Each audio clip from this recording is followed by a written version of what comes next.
If you want to edit the control center on the Motorola Edge 70, what you need to do is you need to go to the control center or quick settings. Let's fully open it. And then over here we have this pen icon on the right side. We want to tap on this pen icon in order to start customizing the control center. Now, in this case, you can of course move these tiles around, you can reposition them. At the bottom over here we have the section of tiles that have not been added yet. So if you want to add something, you can just simply press and hold it and then drag it above this section where we have hold and drag to add tiles. So here we can see everything that is already added. And if you want to remove something, it is also pretty easy. You just have to, just like before, press and hold your finger on the tile and move it down here. There we go.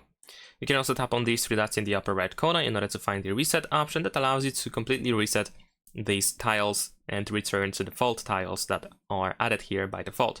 There we go. Now, of course, what you can also do is you can use a different control center. So if we go to, I believe, home and lock screen, here we have the control center, and you can use the modern style, which looks like this. So in this case, if you want to edit the control center, you want to tap on this pen icon that we have here in the upper right corner, and then we have the edit quick settings option. And in here, adding and removing stuff is exactly the same and moving around. So you can press and hold it in order to add it. Let's actually add it here. There we go. And if you want to remove it, just do the same thing. Just drag it at the bottom over here. There we go. And we have three dots also in here that allow you to reset the control center.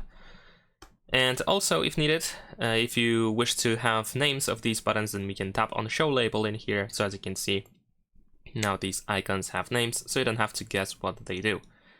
And that's about it. Thanks for watching, leave a like and subscribe.